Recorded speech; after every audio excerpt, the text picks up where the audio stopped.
नमस्कार, मैं शिवानी रतूड़ी आर्यव्रत टाइम्स में आपका स्वागत करती हूं। बिहार विधानसभा चुनाव 2025 को लेकर कांग्रेस पार्टी अपनी रणनीतियों में तेजी से बदलाव लाते हुए नजर आ रही है। राहुल गांधी की सक्रियता के बाद जिन्होंने चुनावी वर्ष की शुरुआत में 20 दिनों के भीतर 2 बार बिहार का दौरा किया, अब कांग्रेस के अध्यक्ष मल्लिकार्जुन खड़गे भी राज्य में आ चुके हैं।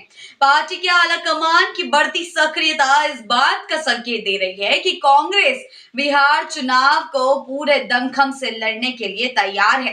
इसके लिए पार्टी ऐसे नेता को वापस बिहार भेजने की योजना बना सकती है जिससे राज्य की राजनीति में भूचाल आ सकता है।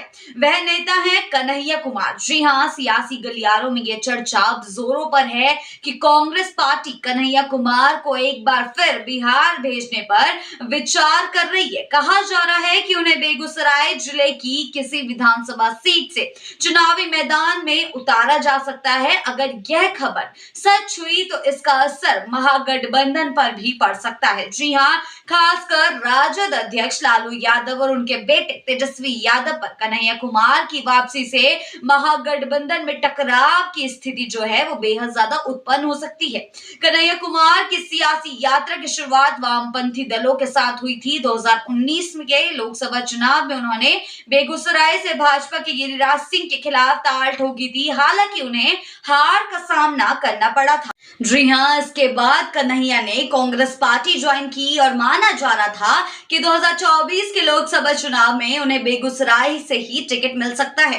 हालांकि लालू यादव के दबाव के कारण कांग्रेस ने उन्हें दिल्ली से चुनावी मैदान में उतार दिया, जहां वे हार गए। जी हां, अब एक बार फिर पार्टी उन्हें बिहार भेजने की तैयारी कर रही है। खबरें ये आ रही है कि पार्टी उन्हें बिहार भेज सकती है वापसी, जिससे सियासी समीकरण पूरी तरह से बदल सकते हैं। दिलचस्प बात यह है कि कन्हैया कुमार ने हाल ही में बेगूसराय में अपनी मौजूदगी दर्ज कराई और वहां उन्होंने एक बड़ी बात कह दी जिससे राजनीतिक माहौल में और भी ज्यादा गर्मी आ गई है। कन्हैया कुमार ने स्पष्ट तौर पर कहा कि अगर राजद कांग्रेस की शर्तों को सम्मान के साथ नहीं मानता तो कांग्रेस अकेले 243 सीटों पर चुनाव लड़ सकती है। उन्होंने यह भी कहा कि कांग्रेस अपने लिए एक मजबूत रणनीति तैयार कर रही है और अगर गठबंधन की शर्तें नहीं मानी गई तो पार्टी बिना किसी गठबंधन के बिहार में चुनावी समर में कूद सकती है। जी हां, कन्हैया कुमार के इस बयान ने बिहार की सियासी धारा को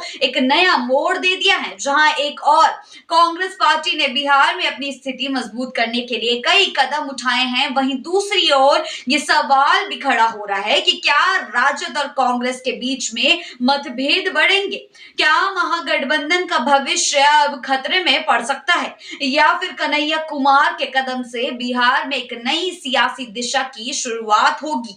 जी हां, इसके अलावा यह भी चर्चा का विषय है कि कन्हैया कुमार की वापसी से बिहार की राजनीति में कौन सा नया समीकरण बन सकता है। क्या इससे बिहार में कांग्रेस और राजद के बीच तनाव बढ़ेगा या फिर ये दोनों दल एक नई रणनीति के तहत चुनावी मैदान में उतरेंगे? राजनीतिक विशेषज्ञों का मानना है कि कन्हैया कुमार की वापसी न केवल महागठबंधन के लिए चुनौती बन सकती है बल्कि यह बिहार की राजनीति के समग्र परिदृश्य को भी बदल सकती है। जी हां, कांग्रेस द्वारा कन्हैया कुमार को बिहार भेजने का निर्णय अगर सही साबित हुआ तो यह आगामी विधानसभा चुनाव में नए समीकरण भी बना सकती है, साथ ही साथ महागठबंधन के लिए एक बड़ी चुनौती बन सकता है। अब देखना यह होगा कि कन्हैया कुमार की वापसी से कांग्रेस की चुनावी रणनीति कितनी कारगर साबित होती है और क्या यह राजद के साथ कांग्रेस के रिश्तों को और मजबूत करेगा या फिर इनमें दूरी बढ़ जाएगी। बिहार की राजनीति में इस वक्त कई तरीके के संभावित घटनाक्रम हो सकते हैं जो आने वाले समय में राज्य की चुनावी लहर को आकार दे सकते हैं। ऐसी ही खबरों के लिए जुड़े रहिए आर्यव्रत टाइम्स के साथ ही चैनल को सब्सक्राइब करना ना भूलें और हमारी फेसबुक और वेबसाइट के साथ भी जरूर जुड़ें।